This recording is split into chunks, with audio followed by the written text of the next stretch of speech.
अच्छा जी, बिस्मिल्लाहिर्रहमानिर्रहीम। ये मेरे पास question number 3, numerical number 3, chapter number 1 का, क्लास 11 का। An aeroplane travels at 850 kilometre per hour, how long it takes to travel 1 kilometre.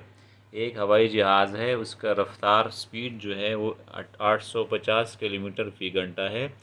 वो कितना टाइम लेगा कि 1 किलोमीटर फासला तय करे। तो सबसे पहले आंसर में मैं लिखूँगा अपना डेटा।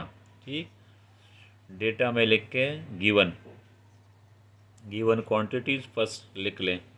तो गिवन क्वांटिटीज़ में मेरे पास है speed V, V of the aeroplane, V speed. Speed क्या है मेरे पास?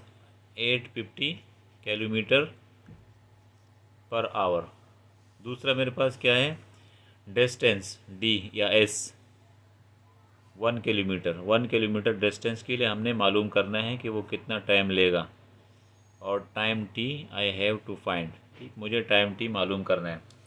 तो सबसे पहले ये जो वी आपका दिया हुआ है किलोमीटर पर आवर, इसको इसी जगह पर आप कन्वर्ट कर दे, किलोमीटर पर सेकंड में कन्वर्ट कर दे। ठीक है, किलोमीटर पर सेकंड में।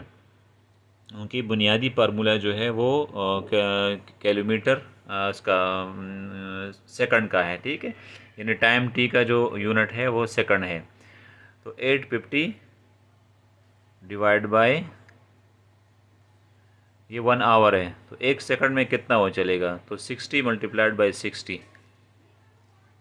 ठीक, या is equal to 850 divide by 3600। 3600 seconds होते हैं उसके अंदर, 1 घंटे के अंदर। तो ये आपका आ जाएगा 0.236 किलोमीटर्स पर सेकंड। किलोमीटर को भी आप चेंज कर सकते हैं, लेकिन किलोमीटर को चेंज करने की ज़रूरत नहीं है, क्योंकि दूसरी क्वांटिटी भी मेरे पास यूनिट किलोमीटर है, उसको भी फिर मुझे 1000 करना पड़ेगा। ठीक है, तो इसकी ज़रूरत आपको नहीं है, आपको नीड है ये सेकंड में कन्वर्ट करने के लिए। तो टाइम टी मालूम करना है। टाइम टी मालूम करने का आपके पास फार्मूला है, लिखे वी स्पीड का फार्मूला है S divide by T, distance divide by T. तो वी आपका बराबर हो गया, डिस्टेंस कितना है? 1 किलोमीटर। 1 किलोमीटर डिस्टेंस है, और टाइम टी आपके पास क्या है? टाइम टी आपसे मांगा गया है, टाइम टी। और वी आपके पास मालूम है, तो टाइम टी और वी आपस में जगह इंटरचेंज कर लेंगे। ठीक है, T will be equal to 1 kilometre, यानी एस डिवाइड बाई वी। अब यहाँ पर वी की कीमत लगा लें, वी की जो वैल्यू है वो यहाँ पर लिख लें। वी की वैल्यू क्या है मेरे पास? 0.236 किलोमीटर्स पर सेकंड।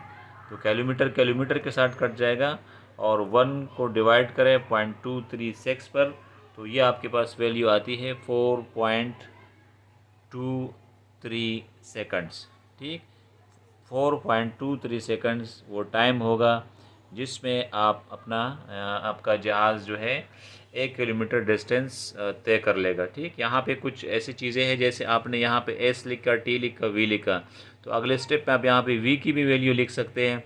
या मैंने 1 किलोमीटर की वैल्यू डाल दी, तो वी की भी वैल्यू डाल दें। ठीक है, और फिर आपस में लेकिन इंटरचेंज करने के लिए मैंने कहा दोनों इंटरचेंज कर दे। टी यहाँ आ जाएगा, वी यहाँ आ जाएगा, और वी के बाद में आप वैल्यू लगा लें, और इस तरह आपका ये क्वेश्चन जो है ये सॉल्व हो जाएगा।